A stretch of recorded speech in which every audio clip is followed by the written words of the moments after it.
It's July 14, and Jeannie and I are going to talk about beauty culture, but specifically about beauty culture in the context of beauty as aging and also beauty as currency. And this topic is very close to our hearts. We've been chatting on and off about it, texting each other. And we do want to start with the disclaimer, like we did in part one of this conversation, that this is all about our lived experiences.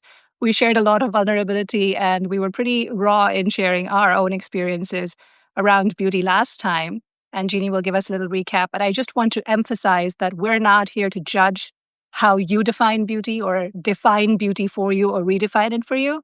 We're just sharing what we think of it and how we experience it as middle-aged women.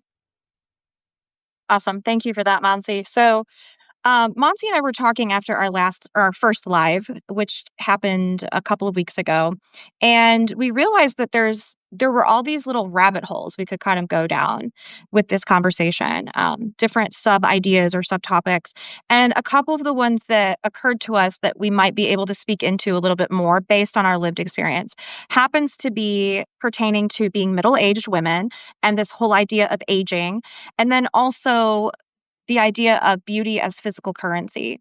So when my daughter Felicity joined us for the first conversation, she really offered this textured viewpoint from a teenager's perspective, which is obviously very different for Monsi and me coming from a different generation and also from different cultures. And so it's helpful. It was helpful to me, at least, to be able to incorporate Felicity's viewpoint on what it's like to be a teen girl and the kind of pressures that maybe are a little bit different than what Monsi and I have had to deal with. But particularly surrounding the idea that women in general feel this incredible pressure to conform to a particular type of appearance, and that appearance itself is almost like this model or display of our worth and our value. Mm-hmm. That's kind of where Mansi, I wanted you to kind of share with everybody to begin this idea of beauty as physical currency. And I really like the story that you shared about, especially about your hair. So could you maybe start with that? Yeah. So just before we went live, I was telling Jeannie about my lived reality every single day where my husband, who is literally 10 months older than me, telling me that I need to fix my hair. And when he says fix your hair, what he's referring to is the gray. And I haven't dyed my hair now since October. I had not dyed my hair during COVID because, COVID. I've had white hair since I was 19. So I've literally been dyeing my hair since I was 19. It's just something that runs in our mother's side of the family.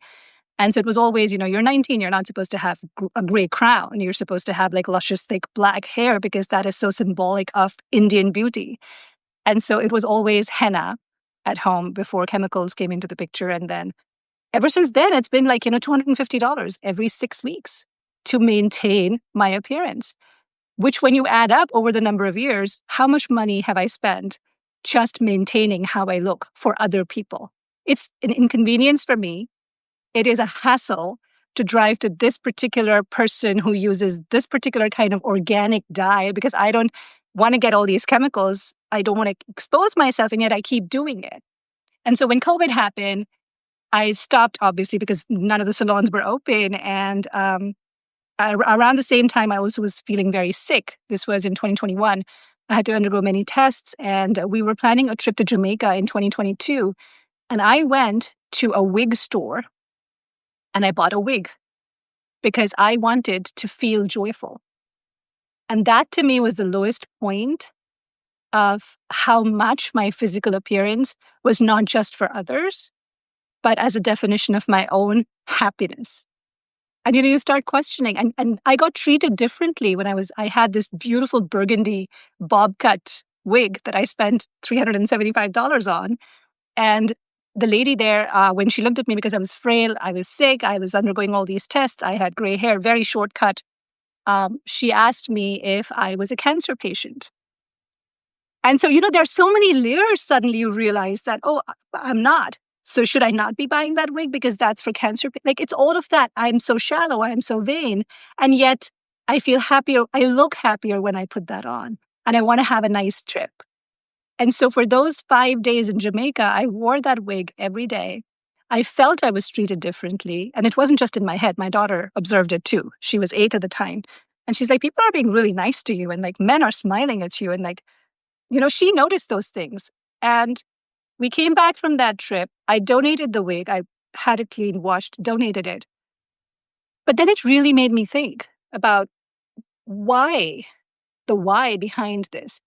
And it's hard to have this conversation because it exposes me and my vanity to everyone, right? It's not easy to say, yes, I am vain. Yes, I worry about how I look. And I sat with that for another 2 years before finally in October I decided, no more. I am done. There was no one particular moment that led to that decision. There's a fighting back that happens every single day when my husband says, fix your hair. Every single time we go to a gathering with Indian women and they say to me, you're just letting yourself go, like you're not taking care of yourself anymore. And it's interesting to not fall into that trap again and say, okay, I'll get an appointment and get this fixed, or I'll be who you want me to be. But simply say, you know what? It's my hair, it's my body. I'm happy like this. And I actually don't use any product anymore at all. It's like wash and go, just like for my husband. And that's the thing that it's like he can do that. He can wash and go. Why do I have to worry about taking care of this and maintaining a look that makes other people comfortable? But it's, again, coming back to the reality that we have to have that honest conversation with ourselves. It wasn't just always about other people. It was also about making me feel comfortable about myself. And why is that? So I have so many thoughts, but you two things specifically. And one is that I actually wrote a pillar post about hair Mm, not long ago that I posted on Substack. And I kind of did some research about why is this whole idea of our hair and losing our hair turning gray, our hair falling out, why is this such an intimate and personal issue where people end up feeling very devastated and even grieving that? And so I really delved into some of the cultural reasons, historical reasons, the way that people have been humiliated by mm, their hair being shaved off or chopped off, um, and how hair conveys a particular portrayal of beauty. It does. And so that was the first thing I was thinking of was this whole conversation surrounding hair. That could be a whole other subset. mhm, mhm, And then I was also thinking about this whole part that you were talking about, Mansi, about vanity. You said this was hard for you because it's exposing your own vanity. And I think that that term vanity can be a loaded term. And what I mean by that is that we tend to have our own opinions about what is vain and what is not. And at the same time, it's really about what's vain for me. And it's not necessarily going to be the same thing for you or someone yeah, else. I'll give you an example. So, some of you may or may not know, I used to be a branded Catholic author.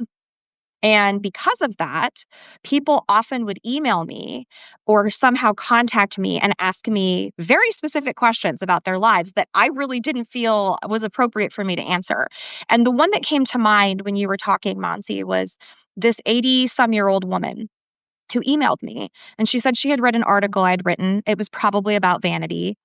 And she said, "Do you think it's vain if I get my eyebrows tattooed on?" mm, And she gave some backstory, some mm, context. Well, I have this medical condition where I just don't have any eyebrows. They fell out and they never came back in. And I really feel or I really worry that I'm being vain if I mm, get them tattooed. And so it gave me pause. It made me think about it. Like, wait a minute. You know, here's this 80-some-year-old woman who's asking me, half mm, her age, mhm, this is vain. And I felt a lot of different things, but a couple of the things I'll share is that it made me feel very sad for her that at her age she didn't trust herself well enough to know what was right for her and to basically say screw everybody else. I know I'm going to get judged. I know that people will have their opinions about it, but if I feel good about myself and if this makes me feel more like myself, then I'm going to do it. That was the first thing. I felt really sad that she at that age had not gotten to that point. And the other thing I thought of was, well, if she has a medical diagnosis and she's telling me this, it seems perfectly reasonable if she wants mhm, mhm, to go get this tattooed. And so that's essentially what I told her in my reply.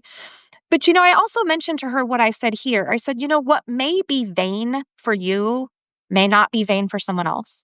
What may be vain for them may not be for you. And this is where it's really important to have that individual discernment and that quality of trusting oneself and one's intuition. And I think that we lose that as women because we're constantly bombarded from birth with all of these messages, all of these narratives about who we should be and how we should look and how we present ourselves. And it's never enough. It's never good enough. No matter what we do or how we do it, we're going to get it wrong somehow. And so eventually, at least for me in midlife, I came to a point where I was like, well, I'm not going to dye my hair. And it's because A, I don't have $250 to go to the salon. Mhm. I'm allergic to sulfates, so I can't get the chemical dyes and I don't It's, want oh them. my gosh, the itching that happens after, and I suffered through it for years. Ah, So it's horrible. it was hard when I realized after I had my 5th child 5 years ago during COVID that I realized, "Oh, wow, I can see my age. I'm getting gray in the temple. I'm getting all this, salt and pepper hair. I'm getting these wrinkles." And at the same time, I kinda had to have this, moment of reckoning with my Mhm. and say, "But this is the reality of where I am in my life." And this is where I wanna seg into this whole concept of beauty pertaining to aging, Monsi, because I think that that's an important part of this Yes. Yes. So, what are your What thoughts an on honor. I just feel like, I have shifted. It's been a mind shift. It's been such an honor to have this and to flaunt it and to have my wrinkles and to wear a bikini with my stretch marks and not keep rubbing castor oil on it like I was told to. Because what an honor it is to be alive, to have had all these experiences that are etched in my body. I mean, we were just talking about Andrea Gibson passing this morning. She was 49. And it gives you perspective suddenly, I'm going to tear up, but it's like this person is so close to my age. And she no longer, like, does it matter whether she was beautiful or not? That's not what we're going to remember of her. And so I think it needs to be the framing needs to shift around beauty and aging. And I don't think that it needs to happen in midlife. I think it needs to happen very young with our children, where they understand that the physical appearance will keep changing. It will. There's no constants there. I look very different now than I used to look in my teen years. I'll look very different when I'm 70. But, and also I'm growing internally too. There's growth happening, there's change happening internally as well. But if we build that inner confidence, the way we see beauty, the way we emanate beauty becomes more than just physical. But what everybody else sees is just the physical aspects of it, which is what is so disconcerting that we form so many first impressions and the more we look at someone, the it's almost like it's instant. It's the first 2 seconds, all these biases keep flooding in without even that person opening their mouth. If I look at a person who looks old, as you said, I think it was in the pre-conversation, the quote that you were sharing. Why don't you go ahead and share that? Because I think that's important to discuss, to bring to light over here. So I was reading a book by Henry Nouwen called Aging. It's an old book. It's from the 70s. I had the original copy.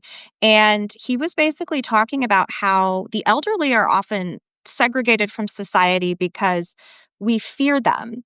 We either stereotype them as being frail and feeble and helpless. They're kind of curmudgeons, right? They're rigid in their way of thinking, and therefore we don't want to be like them. We don't want to be them. And the reality is that we are becoming them. All of us are. And the tragedy that Henry Nouwen was writing about in his book is that when we separate and distance ourselves from the elderly and aging population, we're really doing a disservice to everyone because we're missing out on sharing in relationship and walking alongside people who have been where we are now and impart some type of wisdom or gift to us, just as we could also slow down and spend some more time in the pause because they are physically slowing down, right? And so it does tie into this whole idea of aging and beauty because we tend to look at the elderly and their appearance and think, oh, I can't look like that. And so what do? Because we're terrified of death and we're terrified of mortality. And we don't want to confront the reality that each of us is dying every second we're alive. We try to conceal it in some way. We try to get the fillers and the hair dye and make ourselves think that we're younger than we actually are. I also like what you said, Monty, about how you're like, I'm gonna flaunt it. I'm gonna flaunt my graying hair. I'm gonna flaunt this body that has the stretch marks. Because I was thinking about how when I had Sarah and I had a C-section with her, and what an embarrassment it was for me. I have felt for many years that I've had to hide that scar. Mhm. And part of it now, is I'm thinking about how that scar tells a story. It tells about what I've been through. And it also tells a story of my body's strength, its capability, and what would happen if I actually learned to love that part of my body. And so it's almost been kind of this strange wrestling for me as I get older of letting go of my youth while also appreciating all of the beautiful things that my body has done for me in my life, no matter how it looks, even if I don't like the way it looks or I don't want it to look the way it does, but just appreciating its strength and its stamina and everything that it's withstood, all the traumas it's endured. So I don't know if that's kind of where you wanted me to go when we were talking No, about that's it's interesting. When you were saying that too, I was reminded of this image from all our beach vacations and all these years where I have worn the one-piece suit that has those tight panels that kind of flatten your stomach, right? And I don't really, I'm a size 32B or whatever that means for a bra size. I haven't worn a bra since I stopped nursing Mira because they're just constricting and I don't really need that kind of support. So I don't, but again, it's that curvaceous, that figure, the 32, 24, 36, whatever that is supposed, that standard that we're supposed to meet. With sagging breasts, with a big floppy belly, having produced however many children our bodies have produced or not, the bloating that comes with perimenopause and menopause, and all of those other things that we undergo. I don't understand. It feels so trivial to want to cling on to this youth, It just feels just such a small thing. Like why do we give it so much importance? And why are we in a culture that celebrates so much of what is irrelevant in a way, instead of focusing on the humanity? And why is it always women? When you Mhm. go to a beach, you see all these men in these beer bellies, it's like they almost look pregnant, some of them, honestly. They're having fun. They're not worried about, hey, do I look as classy or as, I don't know. I'm not speaking for all men. My husband doesn't care. And neither do his friends. They're just playing beach volleyball and having a good time. And on the other hand, you see all these women looking at other women's swimsuits and commenting on body types and adjusting their, bras and their swim tops and whatever to make sure they have the right cleavage and that they look attractive. And I really, it has always bothered me, and I don't want to contribute to that culture. Tiffany says my husband cares. Well, good for him. But it's again, we're talking about our own experiences here, and your experiences will be different. But I think overall, generally speaking, in society, there's so much value given to external experience, and so much is robbed away from women as they age because of how they start looking at a certain age, and just feels unfair. I also think, Monsi, that, when you asked the question a few minutes ago about why does this happen? Why is this happening? I think it's very subtle. It's very covert. So, Mm. example, after we had our first live about beauty, so it was kind of fresh in my mind, it was within like a week of that. My daughter Felicity had asked if I would take her to Sephora because she had a gift card or something and she wanted to get some concealer. I don't know, something. So I'm standing kind of like on the edge of the store and I have no desire to get anything there. Um, and it's not because I don't use any products at all. It's just that when I look at or just kind of casually browse, it's shocking to me on so many levels. First of all this stuff. I'm sorry. The doorbell rang. I just need to answer it really quickly. Ollie, who is it? I did hear her dog. I heard Ollie's barking. So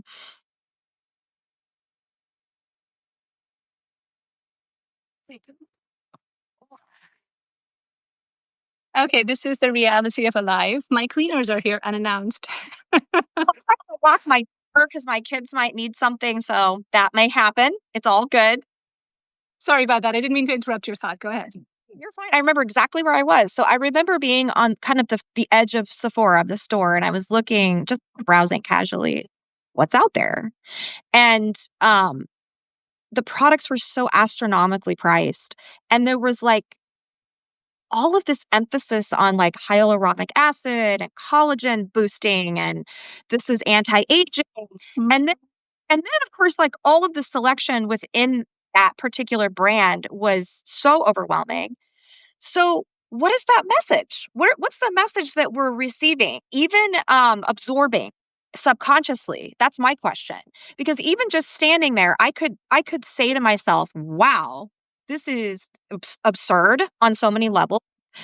But I could also walk away kind of feeling this twinge of like, I don't really wear hyaluronic acid and collagen and boosting things and anti-aging. I just wash my face every night, put a moisturizer, you know?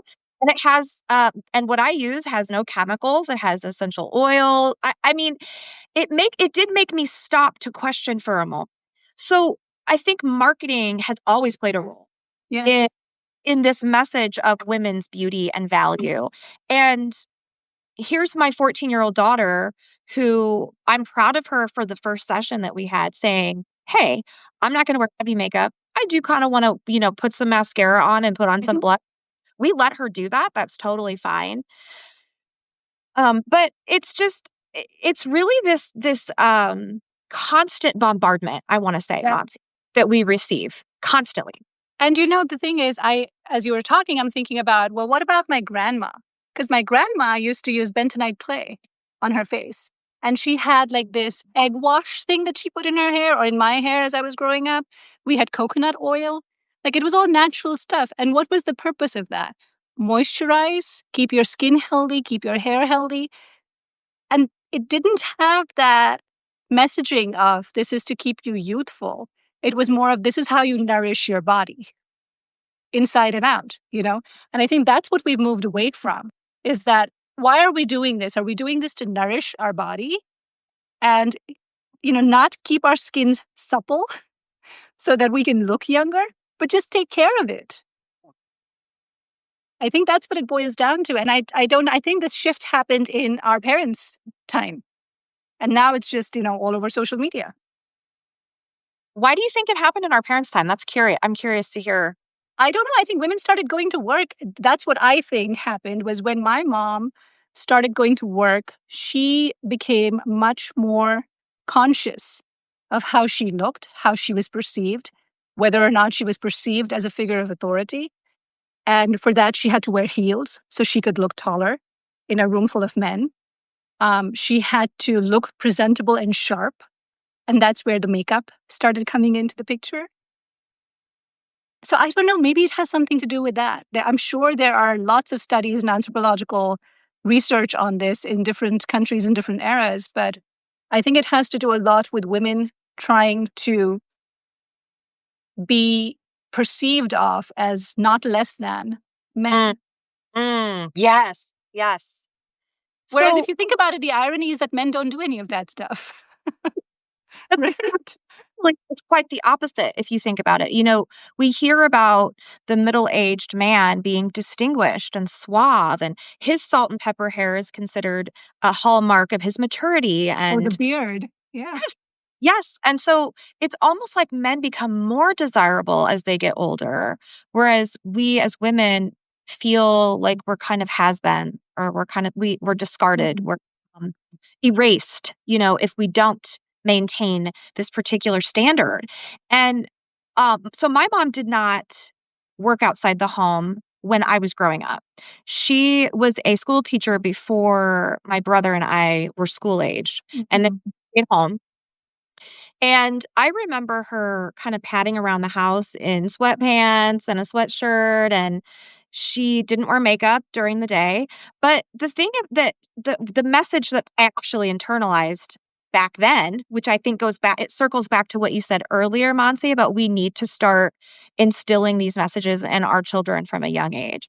The message that I internalized was just be hygienic, like be clean. Oh, sh took a shower every morning. Her hair was not disheveled. It wasn't like all over the place. She didn't have anything on her face like food or anything. She brushed her teeth. And so that's the standard that I always chose to maintain. Even when I went through periods of my life where I felt especially insecure about my appearance, and I really tried hard to fit in and look, I don't know, beautiful, sexy, whatever. But most of my life, it's really been more about, you know what? If I'm clean, then I'm presentable and I'm fine. And so that was really when Ben and I had 3 daughters in a row. That was really something on the forefront of my mind was how am I going to communicate not just by what I say, but what I don't say and how I live? How am I going to communicate to my daughters that my appearance and our appearance isn't the most important part of who we are?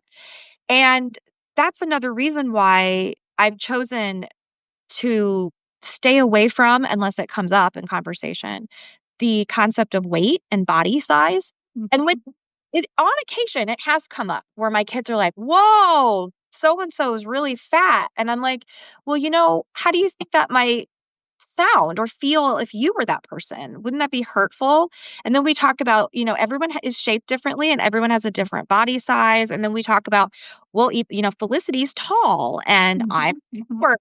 And so that's something that's different though than when I was raised. Yeah. And it's just, it's interesting too, because these conversations come from school. They come home from school. And so sometimes I'm taken aback where we're watching something on TV and Mira will say, like a TV show host, Brijesh and she watch a lot of TV, like game shows. And so they're watching that and suddenly Mira will say, oh, it's just an old woman trying to look young. And I'm going, okay, that's an interesting observation. Tell me more. What made you say that? And she's like, she's putting on bright red lipstick and she has a really tight dress on and she's trying to flatten her stomach and she has such high heels on. And, she'd be more comfortable if she was just in a pair of shoes like that man, the other host, who's wearing a suit but is wearing flat, like he's not wearing heels. And yes, he also has, I told her about when I used to work at NBC and the health reporter, because I was her intern, would spend an hour and a half doing her makeup before she went for the broadcast. And to me, that was like, you're reporting on a health issue, but you have to spend 90 minutes doing this to look presentable. The men also had makeup on, but the news anchor, the main anchor spent 15 minutes. And all he did was spray, do a little concealer, and off he went. The woman, on the other hand, is busy curling her hair and all that stuff. And so Mira notices that and she, points it out. So I'm glad in a way that she's noticing it. I'm glad that she's calling it out in that way. But it's also interesting because these conversations come home from school sometimes in a way where I don't know how to respond to it. Because I don't want to be like, this is not your choice. I do want you to think about why you want to get lip gloss, for example. Who is it for? Is it because you want to, hydrate your lips? Well, we have coconut oil for that. But to have a conversation around it, and she obviously doesn't want to be the kid of a hippie because she has said a couple of times that other moms think of me as a hippie because of my hair and how I just show up the way I am. But I'm like, I take that as a compliment because I don't have the emotional, mental, physical bandwidth to worry about how I look. And I really, frankly, don't care. Because if you know me, and you want to hang out with me. And if you're just going by how I look and you're going to pass judgment on that, I probably don't want to hang out with you anyway. And then I'm thinking too about how these conversations come up with certain people or certain crowds where it seems like everything is centering around keeping up with appearances. So there was a really close friend of mine in high school, Rachel, and she ended up marrying this guy who was really, really into brand names and certain trends and hairstyles and tanning when it was actually, and it wasn't detrimental to one's health or known to be. And every time I would spend time with them, I wanted to talk about what's going on in your life and, hey, how do you think about this issue or whatever, naturally would come up in conversation. And instead, it was like they would parade me around their house pointing out this latest gadget or fixture or piece of furniture. And then they would also say where they got it, what brand it was, what it's made out of. And it really started to feel phony and superficial after so long, boring to me as well, like really boring. And I actually said to my friend Rachel one point after several months of this happening, I was like, I don't care about what you have. You could live in a house that's like just average or below average, and I really don't care. I just wanna come see you. I don't it doesn't bother me if you got all of your furniture at a secondhand store because we do. We have lots of hand-me-downs. Mhm. And she looked at me really perplexed, like this was the first time she'd ever heard somebody say that. So I almost feel like there are also these circles Yeah, and yeah. cultures, I wanna say. Where it matters. Yes, yes, exactly. But for me, having always been a really deep thinker and a really deep feeler, I wanna be with a person for who they are, and I wanna be able as my real self in those conversations and relationships. And I wanna feel like both of us know we belong. Without having to conform or fit in or look like a carbon copy of everyone else. Right. Felicity, there's one more thing I'll say about that, and Felicity, when she was in 8th grade, there was this clique of girls who befriended her but didn't in 7th grade, and in 8th grade, they all became what I called saltines. So, I'll said that. But Felicity would get in the car after school, very disgusted, very indignant, and she'd say, "Mom, they all were wearing the exact same hairstyle and the same exact shoes and color of shoes, and they had the same lip gloss on." And I was like, if they're not confident enough to look like themselves and be who they are, then that to me, that speaks of their insecurity. And I said, "Would you rather be a flavorful vegetable cracker, or do you wanna be a bland saltine?" So, that was just the Yeah. analogy or the metaphor that came out of my mouth in the moment, impromptu. But she, from that point on, used it, like, throughout the school year. Whenever something would come up where Felicity was starting to feel a little bit like, I don't know if it's okay for me to be me as I am because I'm different than everybody else is in this group, then she would say to me, "I don't wanna be a saltine, mom." Mm. And I don't know why that image just kind of sticks in my mind, but I think of what a tragedy it is to live in a society, to live in a world that only values people based on what they look like, what they own, how much they're worth monetarily, and really about image, I want to say. All of this kind of distills into this idea of image. And it is not a true reflection of who we are, of our It isn't a reflection of our humanity at all. And it's also, I do want to be careful about, because I always wonder, when you have this, like this example that you shared with Rachel, I always wonder because I have many of those examples in the neighborhood that we live in, surrounded by multi-million dollar houses. Our house is very modest compared to everybody else's. And they don't show off in that sense. They're mostly very nice people, but it matters to them. And I've always come back from those conversations wondering, but never, because I'm not so close to them.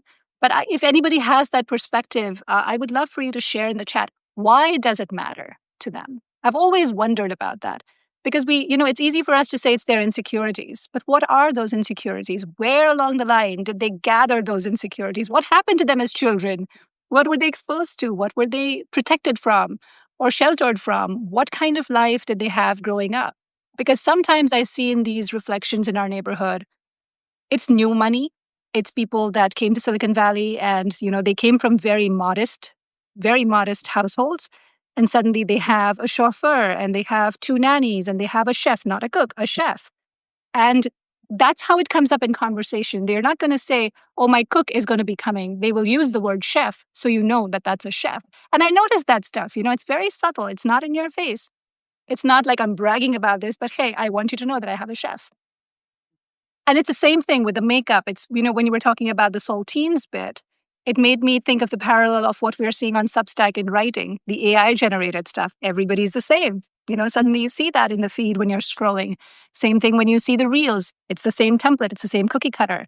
Everybody, because I don't know if it's easy, because it's comfortable, because it's much, much harder to flow against the current.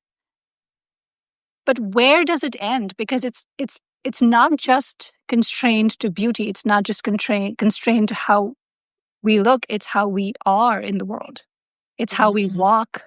It's how we talk. It's how we interact. It's that humanity that you were talking about. Beauty is a very small part of it. And it's the part of it that you see instantly. And the other thing that we were going to touch upon is beauty as currency. I was used many times as a teenager, being the prettiest one of the bunch, to get free stuff. My friends would like, why don't you go ask? He'll give it to you for free. Or, you'll get an extra whatever because you're pretty. And all you have to do is, bat your eyelashes and just give them a smile. And it's that sense of, I used to feel abused and I didn't do it most times. I did it a couple of times because it made me feel good because, hey, he did it for me. He won't do it for you kind of thing. But it fell apart pretty fast because I was like, why are they doing it? I don't like it. It just feels icky. But yes, it's true. And I see that sometimes when Mira comes home and she'll talk about, the coach picking so-and-so girl because she was wearing these kinds of shorts and this kind of shoe, and she looks taller or she looks prettier or her hair's tied a certain way. So the dance teacher, that might not be true, but that's what she feels.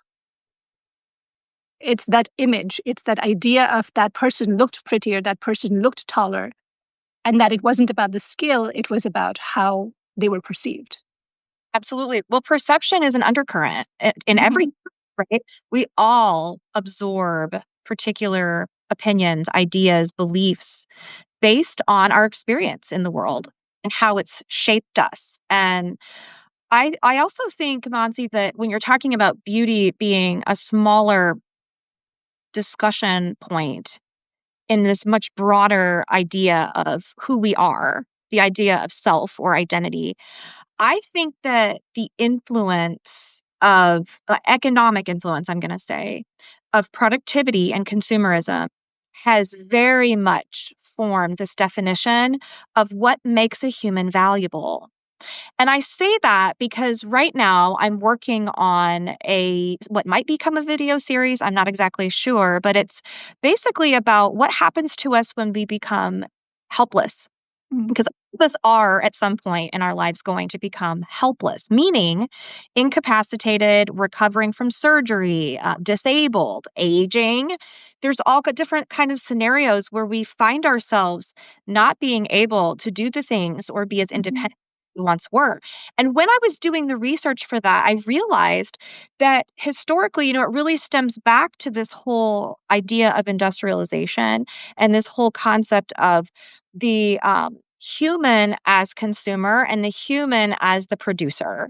And when no longer are valuable or functioning in society, then we lose that sense of who we are because maybe we've attached our identity or assigned it to our appearance, our job, our home, the neighborhood that we live in, the fact that we have a chef. There's all different things that kind of contribute to what might make us feel more secure and more safe. And it certainly goes back to that question you asked of what are those insecurities? Where did this originate? What happened to us? And I think that when we don't know how to tune into ourselves and tap into the deeper, more existential questions and the pain that we all carry, and we're not really attuned to ourselves, then we don't know how to answer that. We don't know why we feel like we have to keep performing or we have to keep up appearances. We just know that we do it because it temporarily makes us feel better. But then we always end up feeling empty inside. And I really think that that's problematic in general in our society and our culture because most people, especially now, don't know how to tune into themselves. They don't know how to pay attention and they're not self-aware. And it's increasingly difficult to do in a culture where we're constantly bombarded with stimulation. Yeah. especially through our technology. Everything is instantaneous. Every single person has an excuse to avoid their internal pain because all we have to do is click on whatever on our handheld device, right? I mean, that's true for all of us, myself included. There have been times where I'm like, I can't handle this. I'm just gonna numb out, right? And so I do think that this all contributes to this conversation about beauty. And I think beauty contributes to the conversation. It does. And I think it boils down to one thing that I have struggled with and I have become aware of in this past year, most especially with my hair, because, outward appearance has elicited responses, very verbal, very visceral responses. And I think what it boils down to is our fear of rejection. That's what it boils down to. We want to feel accepted, which is why we want to keep up appearances, which is why we want to hang out in circles and talk about chefs and chauffeurs and, the latest Sephora product that we're using. Or I get my products from Japan or from Korea because skincare products there are much better, or whatever that conversation is. Instead of, I have coconut oil, I have castor oil, I have, whatever clay that I can harness from our local farmer or, use the earth that it's right there in our backyard kind of thing. Why not do that? Because we don't want to be the hippies, because it really is that. You don't want to be the outcast. You want to feel like you belong. And I think what I keep coming back to is it truly a sense of belonging that I will feel? Because I have been there, done that, tried it. And I keep coming back to that center of, why do I care so much to be accepted by people who, even if they do accept me, I will still feel that sense of emptiness and loneliness? Going to your point of that loneliness is within. And so unless I heal that and go to the root of why I'm feeling insecure about how I look, why I feel the need to put mascara on before I go to meet the women entrepreneurs of Los Altos, but I don't feel the need to put mascara on when I go to pick up Mira from school. What's happening there? It's pausing, it's reflecting, it's noticing, it's asking myself those questions, letting go of those ideas of acceptance, and finally embracing who I am for what I am and being okay with it. But not everyone has the time to do that, or the wherewithal. It's hard work. It's a lot of hard inner work. It is hard work. I think that we make the time for what's important to us. And I think that time being something that we all tend to use as a reason why we do this or we don't do that. When I think about the grand scheme of my own life, and I think about what I want my life to mean or how I want it to matter, it does really contribute to how I cultivate my time. And I'm not saying I'm always a good steward of my time, but I try to be.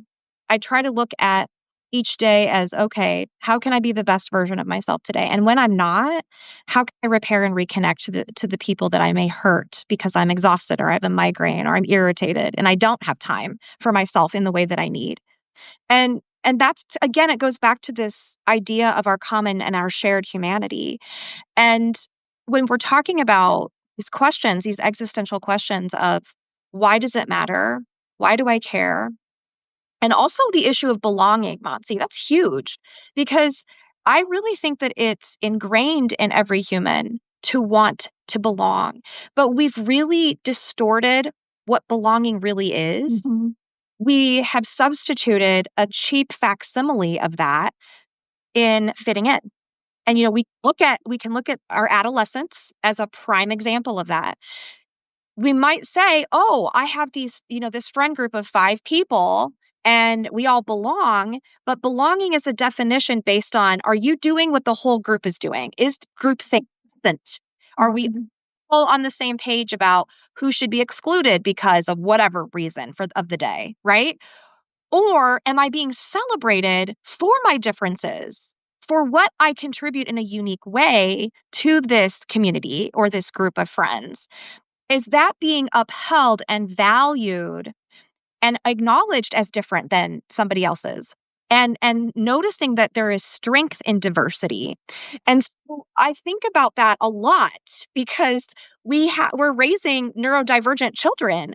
And so my kids and our family, we do not conform to the societal standards and norms.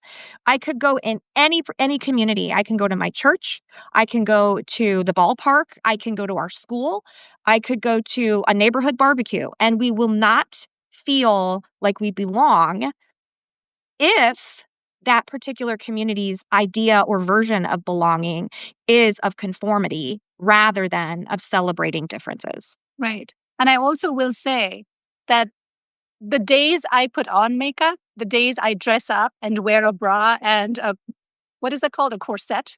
That's what Yeah, it feels like, Sometimes when I'm wearing the pantyhoses that have that tight waist panel, I don't feel like I'm less of a deep thinker. I don't feel like I'm a shallow person. So this is not to say that people who do that, women who do that, are shallow. right. We're not trying to label. We're not labeling that as, but that's the impression one can easily get if one subscribes to that kind of conformity and rejects the other aspects of it. When you're always showing up as that mannequin at every single, because I have my days when I do that, and I have my days when I show up like this. It's both. And Same. people know me as both, Same. But when you show up always as that one persona and not as the person, I think that's what we're talking about here when it comes to our struggles with how beauty is perceived. Hmm. Hmm. When Ben and I took Sarah as a baby, she was about a year old. We took her to a craniofacial conference in Mhm. Orange. And I think that was one of the first times in my life that the stark contrast of what is beautiful and what is considered ugly was just thrown in my face. Because when we walked the streets, again, I'm going back to what I said earlier about this covert underpinning or undercurrent, this very subtle message or narrative. It's not necessarily something that people say, it's just Yeah, yeah. so we're walking around with Sarah and a bunch of other people who are older adults with similar craniofacial condition, the Mhm. diagnosis. And we go to this mall and seriously everybody did a double take who walked past us. They would stop in their tracks Mm. and make this big production of turning their heads, gaping, gasping, eyes widening. And I hadn't thought about how this particular group of people we were with was that ghastly Mm. to the rest of the world. And I think that when you grow up in a culture that really puts this emphasis on external appearance, you do really notice when it's not there because you haven't necessarily been exposed to or maybe intentionally exposed yourself to a whole constellation or variety Yeah. of what will look like and how all different shapes and sizes and colors and abilities exist in the world.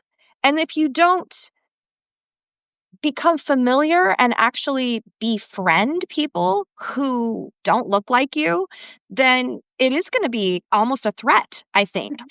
Yeah. That experience for me as Sarah's mom and also as friends of adults who have Apert syndrome was very impactful because I realized that if it was that painful for me and I look pretty normal, what must it be like for those who don't and who have to live in their bodies and with the faces that they have every day and not Mhm. know what kind of reaction or response or questions that they're going to be pelted with when they go out in the world in public. So, a big reason why this conversation is so important to me is because of my daughter, Sarah, and it's because of all of my children.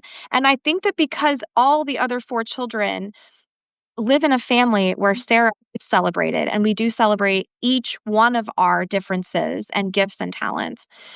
To them, Sarah is just Sarah. And they only know that she looks different when we have an experience in public where she cries because someone calls her a witch, or they run away because you look scary. And that's when we have those conversations. But I truly believe that my children are going to go out in the world when they grow up, and they have an advantage over many of us because they know Sarah, and they will be more attuned to people who are different. And they will have, so to me, it kind of does it, all of this kind of blends together, talking about beauty culture, but it blends into this whole idea of self-acceptance, of empathy, of celebration. At least for me, I find that that's kind of my biggest takeaway, so to speak, from kind of what we've been sharing today, Monsi. Yes, and I completely agree. I mean, we saw a kind of a snippet of how amazing your kids are when Felicity spoke with us last time, and how, I was blown away. And we saw that in the comments that you received on the post after you shared the recording, of how people really felt that sense of her being grounded. And I think that's the biggest gift that we can give our children, whether they be girls or boys, is to have that sense of self-worth that does not depend on how their appearance is, because your appearance is going to change. Right. But that sense of self-worth, if you have that from a very young age, it's not going to go away. It's only going to become stronger. And I feel like I discovered my worth last year at age 46, where I am now stepping into who I am with full confidence and zero apologies. But it took that long. And I didn't have that growing up. I didn't have that in my 20s. I definitely was figuring it out in my 30s. I think I got a voice from becoming a parent to Mira. I still remember when they first brought her to me. I know the typical reaction one is supposed to give is, "Oh, that's the child I bore, and she's so beautiful." My first reaction was, "Oh my gosh, she looks like my father-in-law." Yeah. I made that face and I said that. And my husband's looking at me like, "What?" But that was my honest to gut reaction. It was like, "Oh my God, she looks like my father-in-law. Like, what am I going to do with this child?" But it shocks you. It's like, you say that out loud and then it shocks you, because then you're like, "But wait, I'm not supposed to say that." And the whole supposed to, it comes back to that idea of, we're supposed to look a certain way. We're supposed to age gracefully. We're supposed to wear these clothes at this age. We're not supposed to be flamboyant in our 70s. We're supposed to start wearing neutrals. What the heck? Who made those rules? I mean, it just aggravates me, all of this. It's like, we get one life and we're spending so much of our time on this, what I will call nonsense, Yep. because at the end of it, it's just noise. Yes. What did you do today to connect with another human, to ask them how their day was going and really be interested in their answer, not just say it as a form of greeting? What did you like when Mira comes home? Yes, we talk about all this stuff, but our day ends with, "So what did somebody do for you today that made you feel good? What did you do for someone today that made them feel good?" Have those conversations. Yes, of course, so and so wore these shorts from Target, or so and so had her hair in this kind of a braid. That's important stuff too at that age. But I think we have to keep reminding them that there are bigger conversations that matter more, and that will take them through life. The mermaid braids are going to come and go. The hot pants are going to come and go. Fashion trends, all of that stuff. I mean, denim is making a comeback. Who knew? The cut off jeans and all that stuff. But it's so interesting to me that we put so much time and energy into all of this, instead of, ultimately, who knows how we're going to die. Everybody has this utopian thought that they're going to be old and frail and on a deathbed surrounded by their relatives, and they'll have this chance to reflect on their lives. I always go back to, today could be your last day. Right. You might not have a chance to say goodbye to all your loved ones. Is mascara the last thing you want to be worrying about? Right. you know? I mean, I don't know. It's a mind shift. I think we just need to have, and not blackballing anyone, not saying, this is the right way to live, this is the wrong way to live. I'm just saying, you get one life. Right. You choose what your priorities are, what you want to spend your time in. At the end of the day, what matters more than anything else is to do what brings you joy, but to know why that's bringing you joy. Is it because it's truly bringing you joy, or is it because you think You're supposed to feel joyful from that. And I think everybody knows the answer to that. All of us do. We're just not brave enough to say that out loud. It goes back to a phrase that you used in the very beginning, Mansi, which I think is a very good way to close today about remembering that it's a privilege to be alive. And if we remember that every day, I think that it does shift the priorities. And that doesn't necessarily mean I won't put on mascara. I will put on mascara, but it means that the things that I spend most of my time with focusing on are going to be meaningful to me. And they're going to be exactly answering those questions that you ask, Mira. What happened to me today and what did I do today to bring goodness in the world that made me feel joy? And I think that's a really good way to kind of end our conversation because, beauty really is about all these things. It's about joy. It's about embracing our humanity. It's about celebrating differences. It's about honoring our aging bodies and faces and the ways that we change. It's about being honest with ourselves and admitting the darker thoughts that we might have about appearance. And so I think that that's a really good way to kind of leave our friends thinking a little bit more and digest this conversation. But did you want to ask I closing? was just going to say this is an ongoing conversation. I know we've been framing it as a conversation around beauty, but for everyone who's witnessed this, whether live or will watch this as a replay, the takeaway probably is that Jeannie and I will never be boxed into the title of a conversation. It's very organic and it will touch all different aspects because, we're all multi-layered and multi-complex beings. And Jeannie and I like to talk about all those things because, we're not living in silos. It's not just this, one thing. It's the one thing in the context of everything. So thank you for your time. Thank you for being here. And Jeannie, it's always such a pleasure to talk to you. Beautiful. We'll do it again, Monty. Yes. Thanks, Sounds everybody. good. Bye. Bye.